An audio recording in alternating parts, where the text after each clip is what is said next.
El Comentario Podcast presenta un espacio realizado y dirigido por Agustín Sancho Cubero.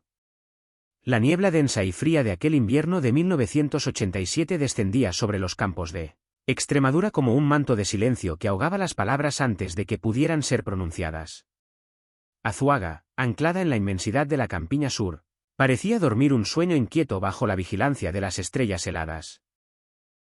No era una noche cualquiera, aunque para la mayoría de los habitantes del pueblo el tiempo transcurriera con la lentitud habitual de las estaciones muertas.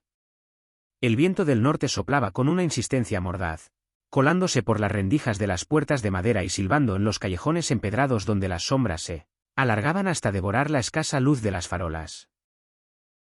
En el corazón de aquel pueblo blanco y antiguo se gestaba una tragedia que no necesitaría de cuchillos afilados, ni de disparos en la madrugada para convertirse en un crimen colectivo, sordo y lento que pesaría sobre la conciencia de la tierra durante décadas. Diego caminaba por las calles desiertas con la cabeza baja, sintiendo como el frío le calaba los huesos pero sin prestarle verdadera atención. Su mente estaba en otra parte, atrapada en un laberinto de muros grises y miradas acusadoras que lo habían perseguido durante los últimos meses. Tenía 21 años. Una edad en la que la vida debería abrirse como un abanico de promesas y horizontes lejanos, pero para él, el mundo se había estrechado hasta convertirse en una celda, primero real y luego invisible. Sus pasos resonaban en el empedrado con un eco metálico, marcando el ritmo de una despedida que nadie más podía escuchar. La noche del 6 de febrero olía a humo de chimenea y a tierra mojada, olores que en otro tiempo le habrían traído recuerdos de infancia, de juegos en los corrales y de tardes interminables bajo el sol del verano. Ahora, sin embargo, esos aromas solo servían para recordarle que ya no pertenecía a ese lugar, o quizás, que ese lugar había decidido que él no merecía pertenecer a él. La historia de este crimen no comenzó esa noche, sino mucho antes, en los murmullos de las tabernas y en las miradas de soslayo que se cruzaban en la plaza del pueblo. Diego era un muchacho diferente en una época y un lugar donde la diferencia se pagaba con el aislamiento o con el escarnio. No había cometido ningún robo, no había agredido a nadie, no había manchado sus manos con sangre ajena. Su delito, si es que así podía llamarse, había sido vivir con una libertad que ofendía a la moral estricta y vigilante de una sociedad que aún arrastraba las cadenas de un pasado oscuro. La acusación que pesaba sobre él, escándalo público, era un término vago y cruel, una herramienta oxidada que la autoridad utilizaba para podar las ramas que crecían torcidas según su criterio. Diego había sentido el peso de esa ley absurda, había conocido el frío de los calabozos y la humillación de ser tratado como un delincuente peligroso, simplemente por ser quien era. Aquella noche había estado viendo una película en la televisión, una historia de soldados y prisioneros, de hombres atrapados en circunstancias que no controlaban. Quizás vio en esa pantalla un reflejo de su propia existencia, una metáfora de su encierro interior. Al salir a la calle, la realidad de Azuaga le golpeó con más fuerza que la ficción. El pueblo dormía, ajeno al tormento de uno de sus hijos. Las casas cerradas a cal y canto parecían fortalezas inexpugnables donde se resguardaban las familias de bien, aquellas que no tenían nada que temer porque caminaban por la senda trazada por la costumbre. Diego se sentía un exiliado en su propia tierra, un fantasma que vagaba entre los vivos esperando un juicio que ya había sido dictado no por un juez, sino por el silencio cómplice de sus vecinos. Mientras caminaba hacia su destino, los recuerdos debieron asaltarle como una bandada de pájaros negros. Recordaría los días en la prisión de Badajoz, esos 8 días interminables donde el tiempo se detuvo y el miedo se convirtió en su único compañero. Recordaría la soledad de la celda, el sonido de los cerrojos, la sensación de estar manchado, sucio, marcado para siempre. Había salido de allí, sí, pero algo de él se había quedado entre aquellos muros. La libertad física no le había devuelto la paz. Al regresar a Azuaga, se encontró con que la prisión le había seguido. Estaba en los ojos de la gente, en los susurros que se detenían cuando él entraba en una habitación, en la preocupación constante de su familia, que sufría con él y por él. La vergüenza, esa losa invisible que la sociedad coloca sobre los hombros de los que se atreven a ser diferentes, le aplastaba el pecho, dificultándole cada respiración. Llegó a su casa, pero no entró a buscar el calor del hogar. Se dirigió al corral, ese espacio de transición entre la vida doméstica y el campo abierto. Allí, Rodeado de aperos de labranza y del olor a paja y animales, Diego tomó una decisión que no era un acto de cobardía, sino un grito desesperado. Una última reivindicación de su autonomía. La viga de madera del techo del corral, robusta y antigua, testigo mudo de tantas faenas y días de trabajo, se convertiría en el instrumento de su liberación. Mientras preparaba la cuerda, sus manos no temblaban. Había una claridad terrible en sus movimientos. La certeza de quien ha comprendido que no hay otro camino posible en un mundo que le ha cerrado todas las puertas.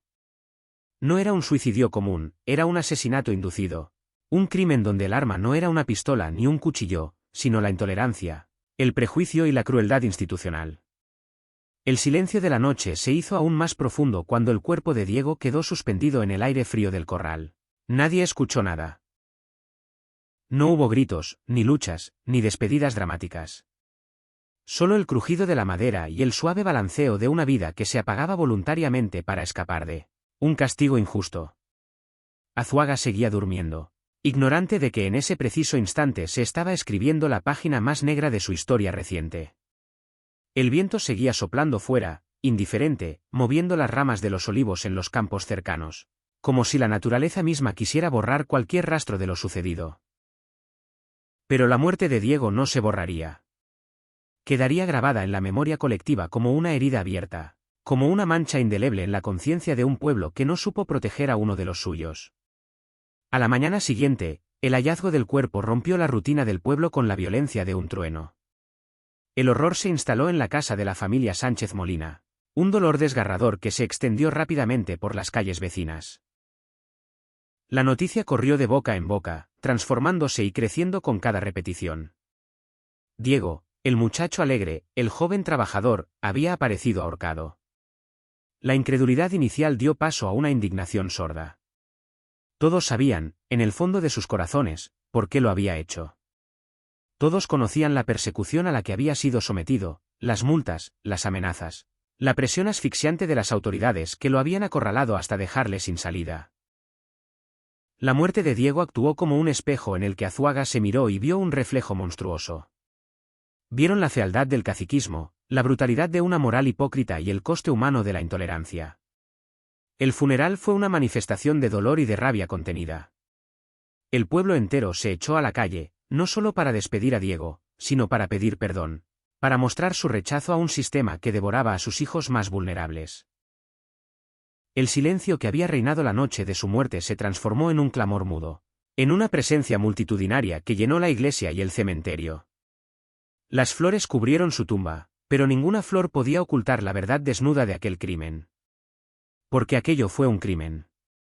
No hubo un asesino con nombre y apellido que empuñara el arma, pero hubo muchos cómplices necesarios. Estaba el juez que firmó la sentencia, el policía que ejecutó la detención con exceso de celo, el vecino que miró hacia otro lado, el sistema que clasificaba a las personas en válidas e inválidas según su moralidad. Todos ellos, de alguna manera, habían apretado el nudo alrededor del cuello de Diego. Los días posteriores al entierro, una extraña calma se apoderó de Azuaga. Era la calma de la culpa. En los bares se hablaba en voz baja, evitando mencionar el nombre de Diego, pero su presencia estaba en todas partes. Se convirtió en un símbolo, en un mártir involuntario de una libertad que todavía estaba por conquistar. Su historia trascendió los límites del pueblo y de la región, convirtiéndose en un relato de advertencia sobre los peligros del poder desmedido y la falta de empatía. Se habló de la ley de vagos y maleantes, de la represión en los pueblos, de la soledad de los que son diferentes. Pero para la familia de Diego, para su madre y sus hermanos, no había símbolos ni sociología, solo la ausencia insoportable de un ser querido, la silla vacía en la mesa, la risa que ya no se escucharía nunca más. El tiempo pasó, como siempre pasa, implacable y sanador, pero también traicionero. Los años 80 dieron paso a los 90, el siglo cambió, y Azuaga se transformó. Nuevas generaciones nacieron, ajenas a la tragedia de aquella noche de invierno. Sin embargo, el crimen de Azuaga no desapareció del todo. Quedó latente en las piedras del pueblo, en las conversaciones de los ancianos que recordaban al chico de los Sánchez Molina. La historia se convirtió en una leyenda triste, contada a media voz. Una historia de fantasmas reales que habitan en la memoria de la injusticia. A veces, Cuando el viento del norte sopla con fuerza en las noches de febrero, parece traer consigo el eco de aquellos pasos solitarios sobre el empedrado. El susurro de una vida truncada que nos recuerda la fragilidad de la existencia y la responsabilidad que tenemos, los unos con los otros. Analizar este caso desde la distancia del tiempo nos permite ver con claridad los mecanismos de la opresión.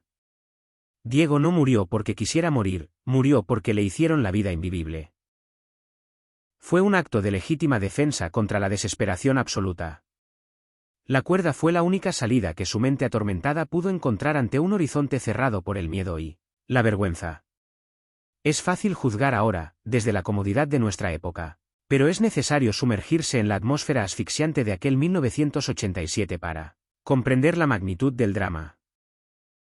Un pueblo pequeño es un universo cerrado, donde la reputación lo es todo y donde el rechazo social equivale a una muerte civil. Diego ya estaba muerto civilmente antes de subir al corral. Su suicidio fue simplemente la confirmación física de una sentencia que la sociedad ya había ejecutado. La figura de Diego se alza hoy como un recordatorio doloroso. Nos recuerda que las palabras hieren, que las leyes pueden ser injustas y que el silencio ante el abuso nos hace cómplices.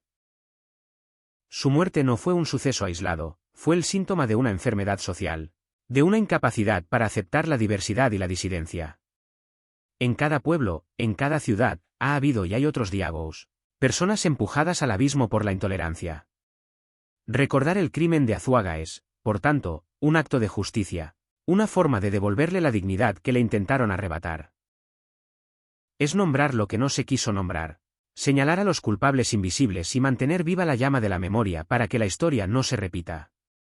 El escenario del drama, aquel corral, aquella casa, siguen existiendo en la geografía física de Azuaga, pero también existen en la geografía emocional de Extremadura. Son lugares marcados por el dolor, pero también lugares que exigen respeto y reflexión. Imaginamos a Diego en sus últimos momentos, quizás pensando en su familia, quizás pidiendo perdón por un pecado que no había cometido, o quizás sintiendo un alivio inmenso al saber que el sufrimiento estaba a punto de terminar. Esa soledad final es lo que más nos estremece. La soledad de un joven de 21 años frente a la eternidad, empujado por la mano invisible de la incomprensión. No hubo nadie allí para detenerlo, para decirle que todo pasaría, que la vida era larga y que había mundo más allá de las fronteras de Azuaga.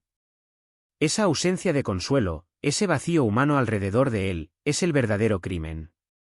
Las autoridades de la época intentaron minimizar el suceso, tratarlo como un hecho privado, una tragedia familiar sin trascendencia pública. Pero el pueblo sabía la verdad. Sabía que Diego había sido víctima de una cacería.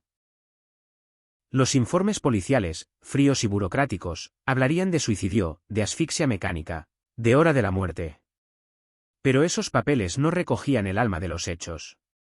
No hablaban de las lágrimas tragadas, de las noches sin dormir, del miedo a salir a la calle.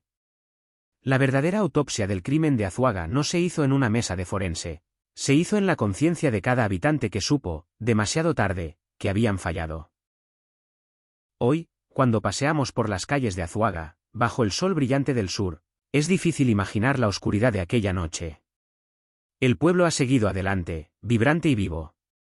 Pero si aguzamos el oído, si prestamos atención a los silencios entre las palabras, todavía podemos sentir el peso de aquella historia. Es una cicatriz que no se ve a simple vista, pero que se toca con el alma. El crimen de Azuaga no es solo un relato de muerte, es un relato sobre la condición humana, sobre nuestra capacidad para hacer daño y sobre la terrible fragilidad de aquellos que se salen de la norma. Es una lección que no debemos olvidar, escrita con la vida de un inocente en las páginas de la historia rural de España. Y así, la figura de Diego Sánchez Molina permanece suspendida en el tiempo, no ya en la viga de un corral, sino en la memoria de quienes se niegan a olvidar.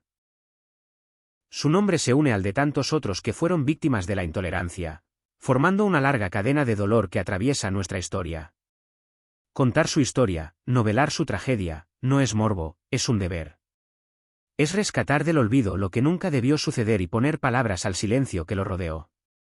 Porque mientras alguien recuerde a Diego, mientras alguien se estremezca con su destino, su muerte no habrá sido en vano. Será una advertencia perpetua, un faro oscuro que nos alerta de los peligros del odio y nos invita a ser más humanos, más compasivos, más libres.